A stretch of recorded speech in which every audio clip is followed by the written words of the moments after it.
Misteri Gerbang Tiga Dunia di TPU Jeruk Purut.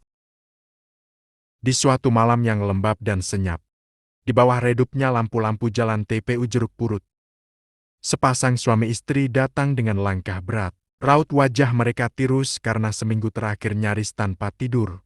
Mereka adalah orang tua dari Laras, seorang gadis remaja yang hilang secara misterius setelah menghadiri pemakaman temannya. Laras terakhir terlihat berdiri diam di dekat nisan tua. Matanya kosong menatap ke arah hutan kecil di belakang kompleks makam. Upaya mencari Laras telah dilakukan. Polisi tak menemukan jejak. Paranormal yang mereka sewa hanya memberikan petunjuk kosong. Hingga akhirnya, seorang petugas makam tua bernama Pak Jatmo yang telah puluhan tahun menjaga TPU itu, menghampiri mereka dan berkata, Bu, kalau semua sudah kalian coba, mungkin waktunya minta tolong pada Ki Dharma. Siapa Ki Dharma, Pak?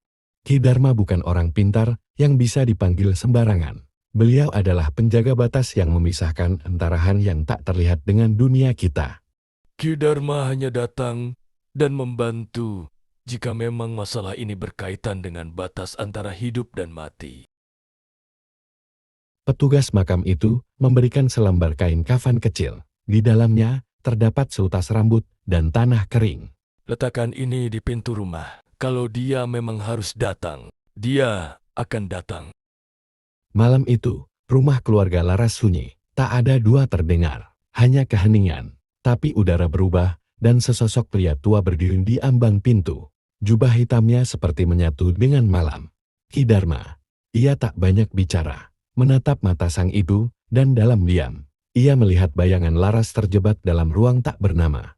Ruang yang hanya bisa ditempuh oleh mereka yang memahami makna hidup dan mati. Ia pun mengambil tongkat kayu hitamnya dan berdiri. Anakmu masih bernyawa, tapi tidak di sini.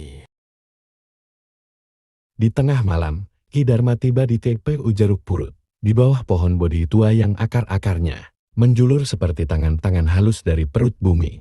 Di sanalah celah batas dunia terbuka. Sebelum masuk, Ki Dharma memejamkan mata dan menancapkan tongkatnya ke tanah. Ia merapal mantra pembuka gerbang gaib. Lawanging langit lan bumi, kuncen papranganing jagat telu, ojo nglarang, ojo nutup, amarga ingsun, teko ora kanggo, merusak. Nanging kanggo mulia sing ilang. Yang artinya, gerbang langit dan bumi, penjaga pertempuran tiga dunia. Jangan melarang, jangan menutup, karena aku datang bukan untuk merusak, tapi untuk mengembalikan yang hilang. Tanah bergetar, udara menjadi dingin dan sunyi. Bayangan kabut berputar seperti pusaran, membuka pintu gaib yang hanya bisa dilewati oleh jiwa terpilih. Ia memasuki ruang antara, tempat 7 lapis penjaga menghadang siapapun yang ingin menembus batas. Dalam keheningan malam yang diliputi kabut tebal, Ki Dharma berdiri di hadapan Gapura Wanci, gerbang tak kasat mata yang hanya bisa dijangkau oleh mereka yang telah melepas ikatan duniawi. Di balik gerbang itu, terbentang lorong-lorong gaib menuju 7 lapisan diri, tempat di mana setiap penjaga dunia diuji bukan oleh makhluk luar, tetapi oleh bayangannya sendiri. Satu langkah ke dalam, berarti satu langkah menjauh dari kenyataan dunia. Satu langkah ke dalam, berarti menantang takdir dan menerima luka-luka yang pernah disembunyikan. Sebelum menjadi penjaga tiga dunia, seseorang harus menempuh 7 gerbang ujian. Setiap gerbang bukanlah tempat, melainkan cermin batin, di mana ketakutan, harapan, dan penyesalan akan mengambil wujud yang nyata. Dan bila gagal, jiwanya akan terkunci selamanya, menjadi bagian dari gerbang itu sendiri. Dengan napas teratur, Ki Dharma melangkah. Bumi bergetar perlahan, langit memucat, dan ujian pertama pun dimulai. 7 gerbang, penjaga jiwa dan ujian mantra. Ki Dharma menyiapkan batinnya, karena setiap gerbang menuntut bukan hanya kekuatan, tetapi pemahaman akan hakikat diri dan dunia. Gerbang pertama, anak tanpa wajah. Saat sosok kecil tanpa wajah menangis, menatap kosong, Ki Dharma merapal. Rasa loro dudu paukuman, nanging pangling, ingsun suwun tulunging rasa sejati. Yang artinya, derita bukan hukuman, melainkan pengingat. Aku memohon pertolongan dari rasa sejati. Anak itu tersenyum samar dan menghilang dalam cahaya putih. Gerbang kedua, kaki panjang penggulung waktu. Saat waktu melambat dan sosok tinggi melangkah mengentak, Ki Dharma duduk bersila dan berkata, Kolo dudu mungsuhku, ingsun lumaku bebarengan, karo karsaning alam. yang artinya, waktu bukanlah musuhku. Aku berjalan seiring dengan kehendak alam. Sosok itu membeku, lalu lenyap. Gerbang ketiga, bayangan bermata merah. Bisikan masa lalu menyerang batin Ki Dharma. Ia menutup mata dan berkata, Salahku, dosoku, wis dak tompo, nanging ingsun isih lumaku marang padang. yang artinya, kesalahanku, dosaku, telah kuterima. Namun aku tetap berjalan menuju cahaya. Suara-suara itu pun terdiam. Gerbang keempat, perempuan dari rambut, suara jeritan, dan rambut menjulur seperti ular. Ki Dharma menaburkan garam hitam dan berseru. Suarane jalmo lembut, ora bakal ngerebut. Pikirku sunyaruri, do kelakoni kanti tentrem. Yang artinya, suara wujud takkan menguasai pikiranku. Kesunyian sejati akan kujalani dengan tenang. Jeritan lenyap, rambut mencair seperti debu. Gerbang kelima, tangan-tangan tak terlihat.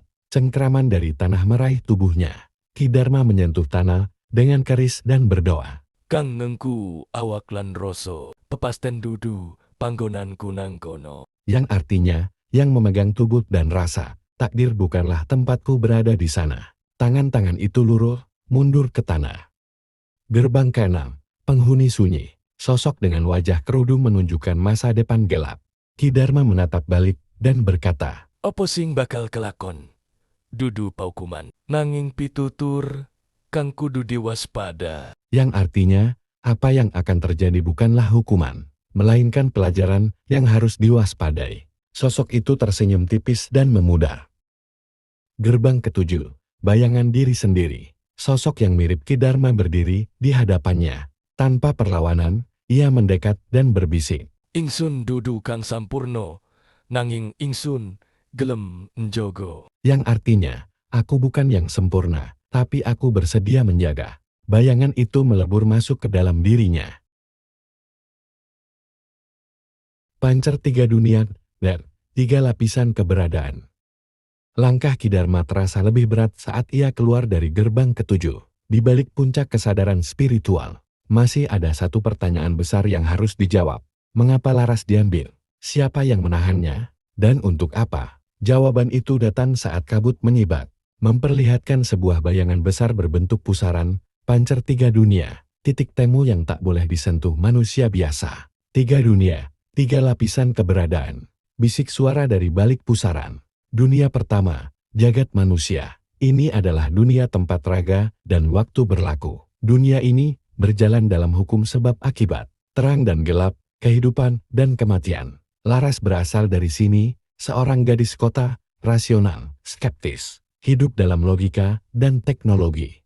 Ia tidak tahu bahwa pikirannya yang kosong dari kepercayaan telah membuatnya paling rentan disentuh oleh yang tak kasat mata. Dunia kedua, alam arwah gentayangan alam antara, tempat jiwa-jiwa yang tak selesai. Mereka yang mati dengan dendam, takut, atau tak diterima oleh tanah atau langit. Dunia ini seperti genangan kesedihan, penuh bisikan dan bayangan yang tak mau pergi. Disinilah Laras pertama kali dibawa. Arwah gentayangan mempermainkannya, mengubah jiwanya jadi retak, karena jiwa yang rapuh lebih mudah dijadikan wadah. Dunia ketiga jagat singkil dunia iblis, tempat yang bahkan para arwah takut menyebut. Dunia iblis bukan sekadar tempat siksaan, tapi juga ruang pemujaan dan siasat. Disinilah rencana-rencana jahat dirancang, menyusup, memanipulasi, dan akhirnya menguasai gerbang ke dunia manusia. Laras bukan korban acak, ia adalah kunci perantara. Jiwanya yang murni, tapi kosong dari iman, telah menarik perhatian makhluk tertinggi dalam dunia iblis, sang sesat tertua, yang menunggu ribuan tahun agar seseorang seperti Laras lahir.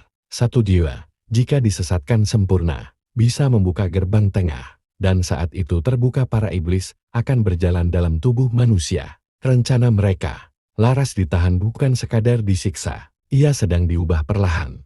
Ingatannya dikikis, raganya ditanamkan simbol-simbol kuno dari dunia bawah. Suaranya, jika dipaksa mengucap mantra terlarang, bisa menggetarkan gerbang antara 3 dunia. Mereka tidak ingin membunuhnya. Mereka ingin membiarkannya hidup cukup lama untuk membuka jalan. Dan waktu itu hampir tiba. Reaksi Ki Dharma. Ki Dharma berdiri di tepi pusaran antara dunia, napasnya tertahan. Jika mereka berhasil, bukan hanya Laras yang hilang. Dunia manusia akan menjadi ladang bagi mereka. Ia menatap ke dalam bayangan dunia iblis. Di sana, Laras duduk membatu. Wajahnya kosong. Di dahinya sudah tergurat tanda lingkaran merah dengan mata di tengahnya. Simbol pemanggilan kuno. Tak ada waktu. 7 gerbang telah ditembus, tapi ini bukan akhir. Ini baru ambang perang besar antara penjaga dunia dan penguasa kegelapan. Penyelamatan dan penyusupan ke jagat singkil. Langkah Ki Dharma bergetar saat ia menapaki batas jagat singkil.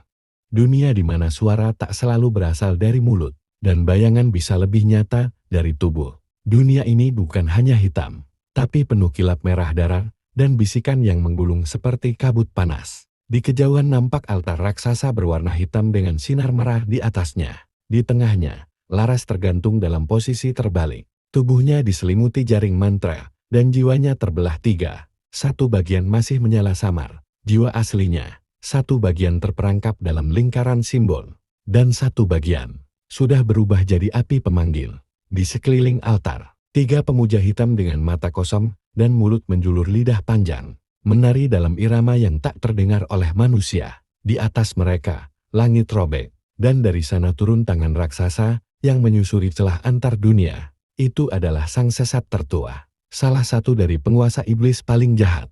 Dia akan masuk ke dunia manusia jika ritual berhasil. Terlambat satu tarikan napas saja, dunia manusia akan terbuka. Bisik suara dalam hati Ki Dharma, sebuah suara leluhurnya yang selalu membantunya. Saat Ki Dharma menghadapi hal berbahaya, Ki Dharma harus memisahkan jiwa Laras. Ki Dharma tahu kekuatan tidak akan cukup.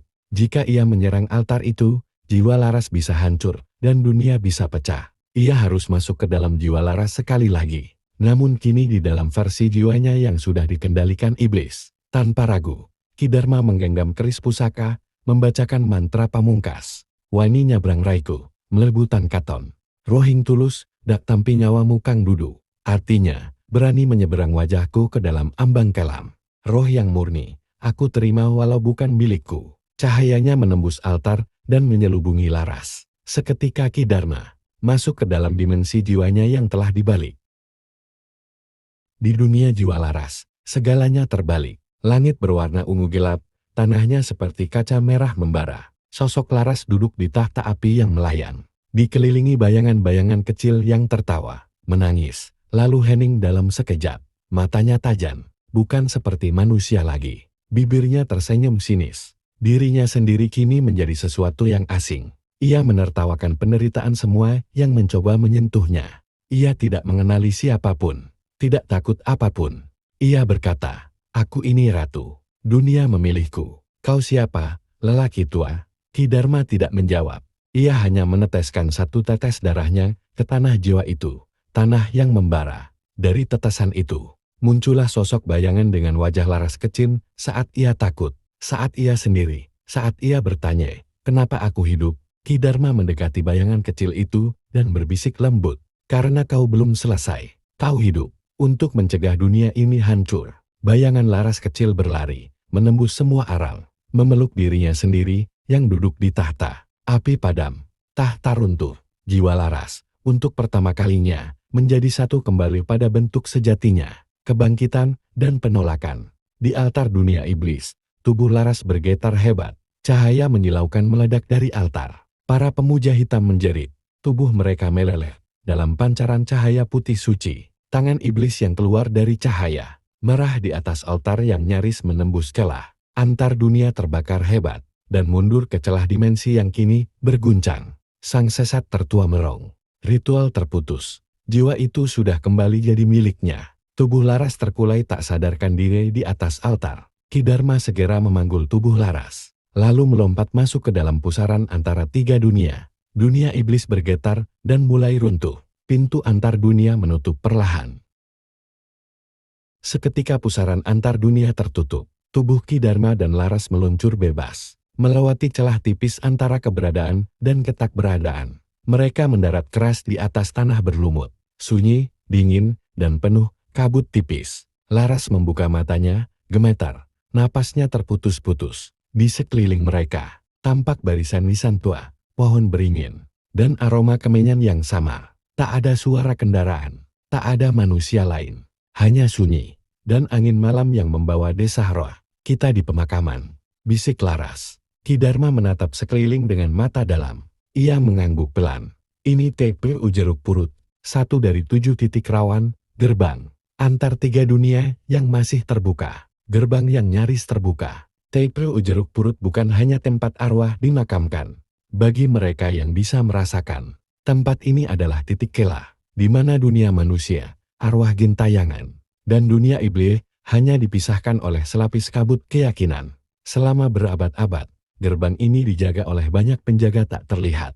Hingga rencana pembukaan besar hampir memecah batasnya. Ki Dharma berjalan menuju batu nisan tua yang retak. Di bawahnya, terasa aliran panas, sisa dari ritual gagal yang hampir menelan Laras, tempat di mana Laras pertama kali tertarik, masuk ke dalam ranah 3 dunia, dan menghilang dari dunia manusia. Ia mencabut keris pusaka, menancapkannya ke tanah, lalu merapal mantra penutup. Ingsun tutup lawang titilaran, pangurip dudul ladaning pepestan, panglipur kaula sing kasasar. Artinya, aku tutup pintu peninggalan. Hidup bukan boneka takdir, penghibur bagi jiwa-jiwa yang tersesat. Tanah bergetar pelan, lalu hening. Gerbang itu tertutup. Dari balik kabut, muncul sosok berpakaian jubah pastor tua. Jalannya lambat, tenang, dan kepalanya tidak ada. Laras mundur spontan. Tubuhnya masih lemah. Itu, dia bisiknya. Namun Ki Dharma hanya menunduk hormat. Sosok itu bukan musuh. Ia adalah penunggu lama TPU Jeruk Purut. Disebut oleh sebagian orang sebagai roh penasaran. Tapi sebenarnya, ia adalah penjaga diam yang terputus takdirnya. Ia bukan bagian dari rencana pembukaan gerbang, jelas Ki Dharma pelan. Ia sudah di sini jauh sebelum dunia manusia tahu tentang 3 ranah. Ia hanya ingin memastikan tidak ada lagi yang tersesat seperti dulu. Sosok pastor tanpa kepala menundukkan tubuhnya pelan seakan berpamitan. Lalu ia berjalan menjauh. Tubuhnya perlahan larut dalam kabut dan cahaya bulan. Laras terduduk di depan nisan tua. Tubuhnya lemah, namun pikirannya mulai jernih. Kini ia tahu bahwa dunia tidak hanya terdiri dari yang tampak. Ki Dharma duduk di sebelahnya. Mereka tidak bicara untuk waktu yang lama. Hanya suara angin dan kabut yang mengalir perlahan. Apa ini? Sudah selesai? Tanya Laras lirih. Ki Dharma menatap ke arah langit malam. Belum, tapi untuk malam ini ya, dunia manusia masih tertutup. Dan di antara nisan, pohon tua, dan sisa-sisa doa yang tertinggal di udara. 2 jiwa yang kembali dari kegelapan, duduk dalam hening yang suci.